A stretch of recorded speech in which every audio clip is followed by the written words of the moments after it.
Hi, this is part two of illiteracy is not a minor problem. And to start off with, I just want to address something, and that is a couple things. The consequences of illiteracy is one thing I'm going to be talking about, but another thing I'm going to be talking about is how it plays into extremism. And let's get into the how it plays into extremism slash the KKK and neo Nazis. Let's get into that part. So yes, the neo-Nazis and KKK do recruit people who are vulnerable. Absolutely. And I would agree with Daryl Davis that the Ku Klux Klan is just as American as apple pie and the um, as baseball. Yes. But but they recruit people from all different kinds of education levels, from third grade to fifth grade dropouts to people who are in in universities, and sometimes leaders of universities.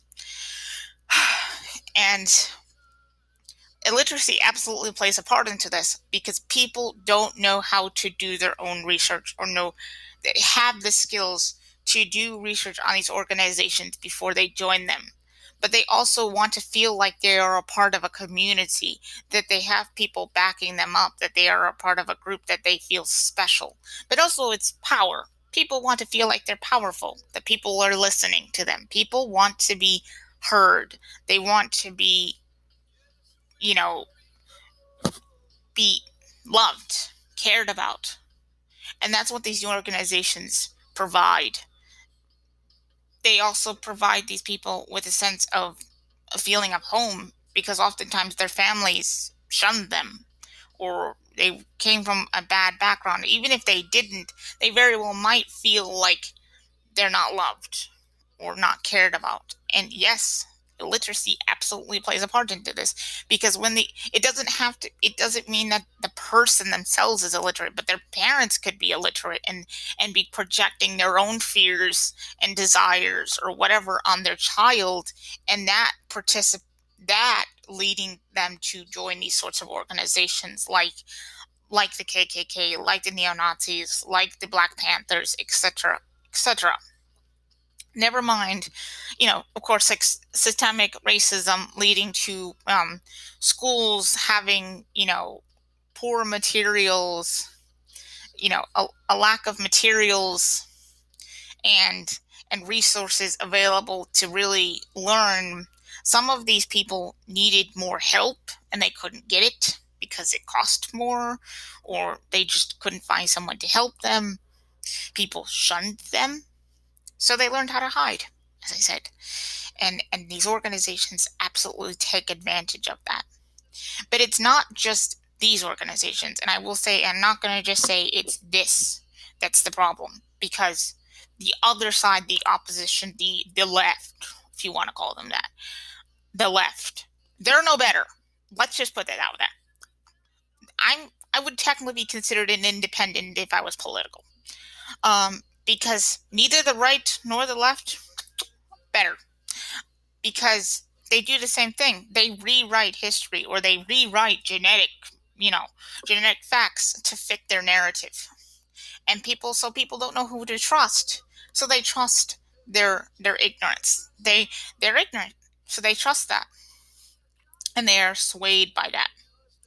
They are swayed because they don't know who to trust. So, when people are saying, "Oh, well, these people," and then they learn to project out their fears onto other people instead of hating themselves. It's it's black people's fault, or it's the left's fault, or it's the Dems' fault, or it's the Republicans' fault, or something like that. And it's like, no, we shouldn't blame anyone.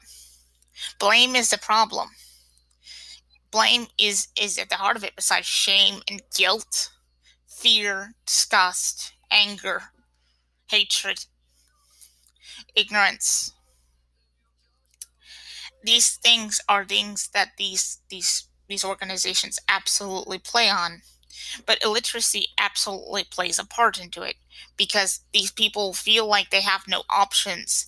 they can't get a job, or they can't hold down a job because they don't have good math skills, or they don't have good reading skills. Because to even work at McDonald's, as I said, you need to have a reading level over a fourth. You need to have a fourth grade reading level or above to work at, say, McDonald's or Mark's or Walmart. Your math skills and reading skills have to be quite high. And even to work at Amazon, you have to have a high school diploma, which is something many people do not have, or a GED. They don't have that, so they don't have options. They can't even work at big companies, you know. Like one of the bigger companies that doesn't require that is Google, which is exactly why many of these people get in. They're very good at math, and they get into coding, some of them, so they can get a job at Google, because Google doesn't require them to have a GED or a high school diploma. It doesn't require them to have a college degree. Um, they work at certain companies for really terrible wages so they can make ends meet, so they can take care of their family. And when they have children, a lot of them, they project their fears of reading and writing. They don't go anywhere near newspapers. They don't have books in their home, so their children are more likely to be illiterate as well. And yes, those children, same children, might be going to the same schools that they went to, so their chances are not very good either. And when a child, the a mother's literacy level is connected to her child's health and survival. It contributes to infant mortality and child neglect and child mortality rates across the world. But it also makes it more likely for these children, because they aren't in school, because they're more likely to be recruited into these sorts of organizations. And yes, these organizations absolutely prey on it, because they make them give an oath of fealty to the leader, to the group, an oath of fealty. And most people don't even know what an oath of fealty even is, let alone an oath, and how dangerous that actually is. These people are not, educated enough to know these things, and so they get swept up into these organizations, and the rates of it are terrible, because they don't know how to do research on these organizations they're joining. They're young, they join, they think these people will protect them, that they are their new family, and that's where the oath of fealty comes in, because it's, you're one of us, so you will do what we want. You will do what we say. You cannot question us. You cannot challenge us. You cannot question. You have to believe blindly. You have to follow orders. And when dissension eventually, if dissension starts to creep and doubt starts to creep into their mind, they hide it, because they want to belong. They want to belong so desperately, because that's human nature. Humans want to belong. And I agree with Dr. Dennis Lamoureux on his point that humans have two sides. We have our selfish side, is in the part of us that wants to keep ourselves alive.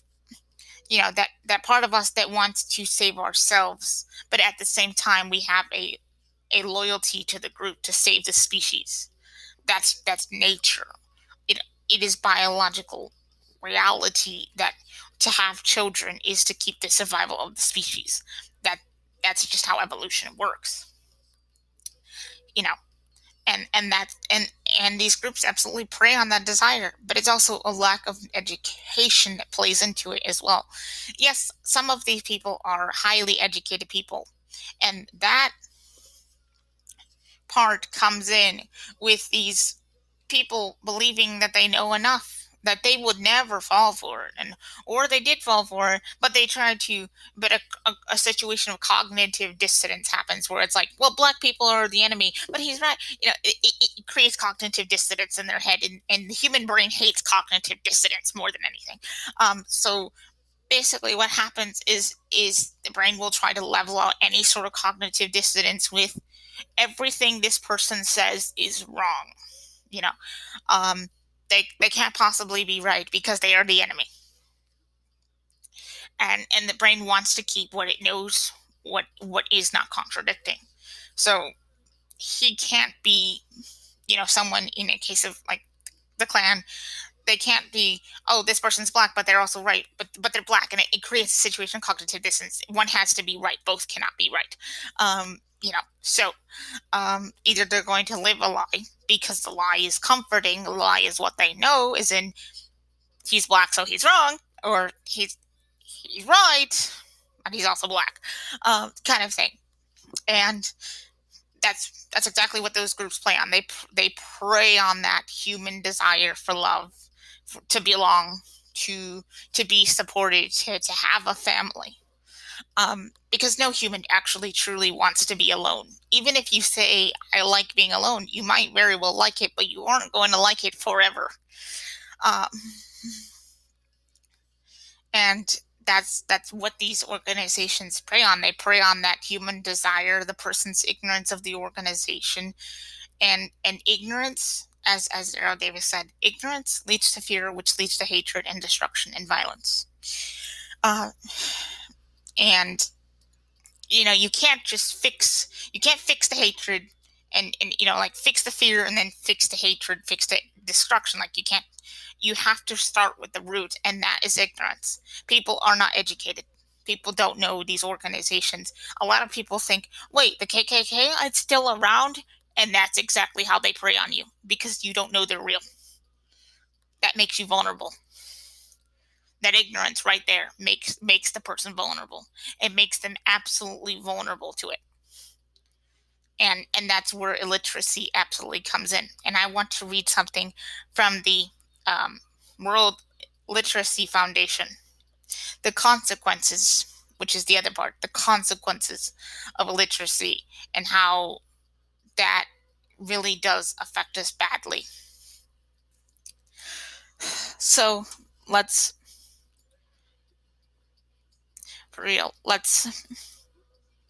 get into it.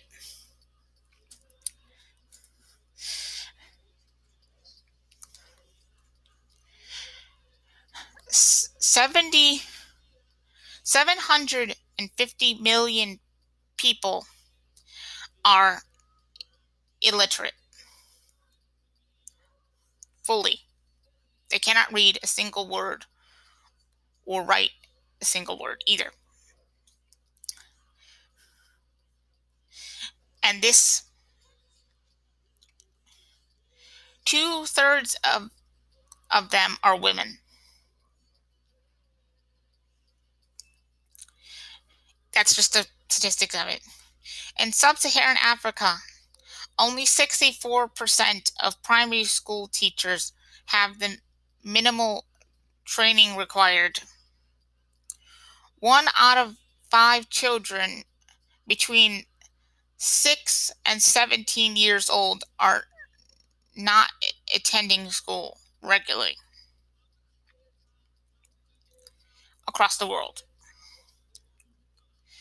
617 million children and adolescents lack minimal proficiency in reading and mathematics. 2 billion people struggle to read a sentence. Literacy and education can break the cycle of poverty. 115 million youth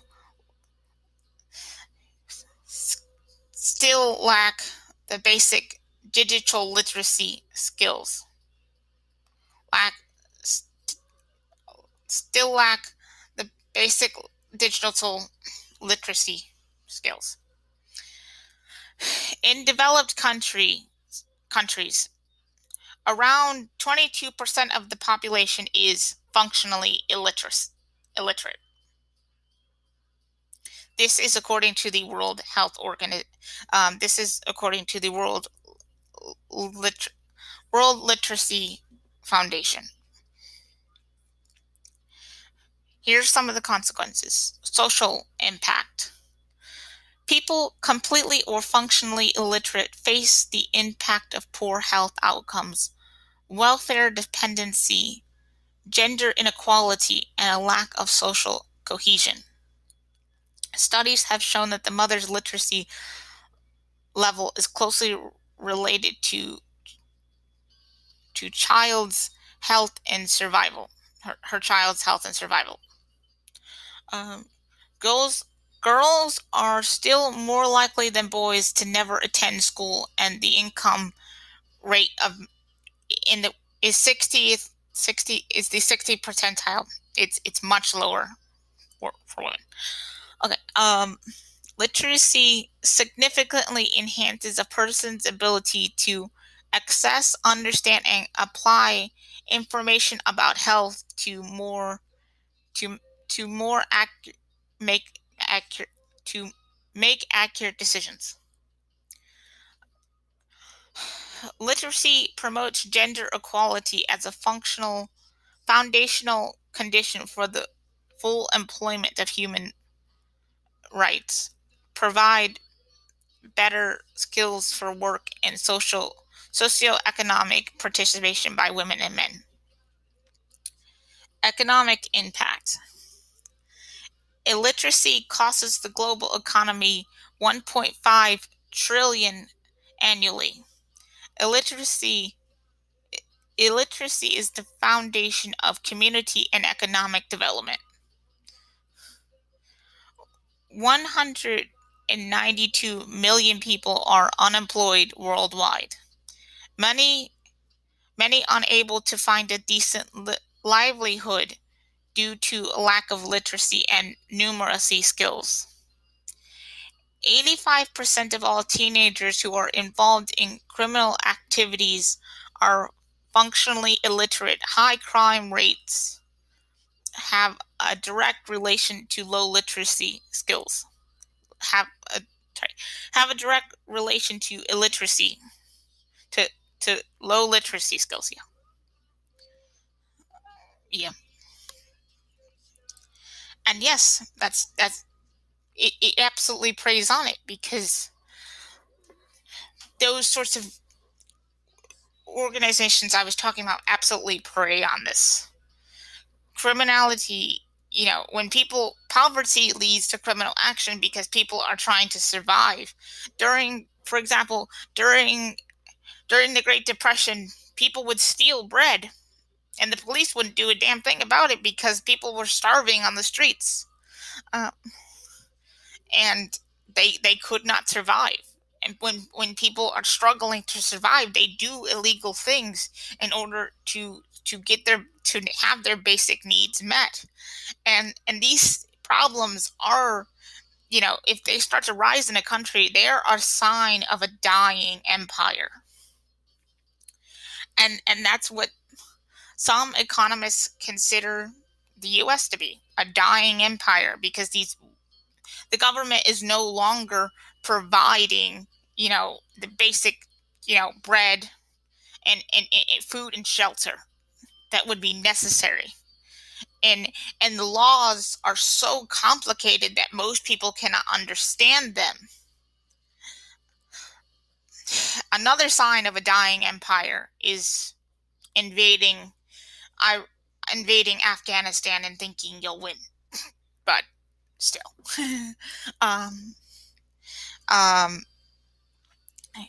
These illiteracy absolutely lead to it. On top of that, not being able to use technology like a phone or a computer or the internet absolutely leaves a person without the ability. They can't even write a job application. They can't write a job application, so that makes it hard. If they have someone else do it for them, their employer very well might find out. And so they try to stop their employer from making them read. And they do it in clever ways. They, make someone read them for them. Or they learn techniques like memorizing buildings and places, or colors and shapes. And they're very, illiterate people actually have our studies have shown they have a much better memory because they're memorizing pictures then they're not memorizing words or anything. They're memorizing pictures. So they spend a lot more time learning how to memorize things, like what a can, like the label for a can of soup or grocery items look like. And so oftentimes they get very thing when as packaging changes. It's just like someone with aphantasia. If you cut your hair, they won't recognize you. Same sort of thing. They will not recognize you because they use those as cues for what is right and what is wrong. The brain uses the same signals it would use for color. Those are the same skills it's employing to be able to recognize items, color, texture, shape, the the position of certain things. Like, well, this goes here and this is there, and so this must be this instead of this word or whatever. But rather, they're using other cues to be able to come to an answer, just like a person with aphantasia would do. Or even as me, as a synesthete, I use color cues to to know certain things like numbers, to memorize phone numbers, and um, and so they use that sort of technique to do this, and they ask people to read things for them. They struggle. They don't. A lot of them don't use phones. They don't use the internet. If they do, they use technology that blind people would use. They don't. They do have, a lot of them do have emails. They have someone write it for them, or they use voice technology to do it. Because there are apps and things out there that help thing with that. They use that, or they don't do it at all, or they have someone else do it for them. And yeah, that's just where I'm going to end it here. Also, I wanted, and I didn't get to mention this, but I'm just gonna mention it here. Neither the left or right, and it's not just these extremist organizations. It's also like the Saudi Arabian government, who tries to employ this stuff. They take advantage of it. Genital. And this is why I'm going to mention it here, because as long as it's not in the first one, it's YouTube. Anyway, genital mutilation is a big problem in Uganda and in Yemen and in Oman and in Saudi Arabia. And ignorance absolutely leads to that. Because in Uganda, they think killing children will protect their village, because they're very superstitious. They don't have the necessary skills to know, what would actually save them. They're very superstitious like that. And the same goes and the Saudi Arabian, and this is I would recommend checking out Bjorn Anderson Tenson's channel if you want answers to this. The Saudi Arabian royal family contacted him to basically make a movie about Vikings, and he turned them down because they wanted to make Vikings into as if they were black, as if they were from Saudi Arabia. They traveled there, sure. That's true. We know that the Vikings, went through that region, but they definitely didn't. They didn't, like come from there. But the Saudi Arabian government absolutely is taking advantage of their people's lack of knowledge, their ignorance. And yes, I'm gonna call that shit out. Yeah, they are taking advantage of it. And Israel is no better. Trust me, Israel is no freaking better. But you can do your own research on this. And yes, illiteracy, like I said, and ignorance does play a part in this. Not just illiteracy, but scientific illiteracy and numeracy, which are things we're going to talk about later. I'm just going to end it here, and I will touch on these topics in other podcast episodes.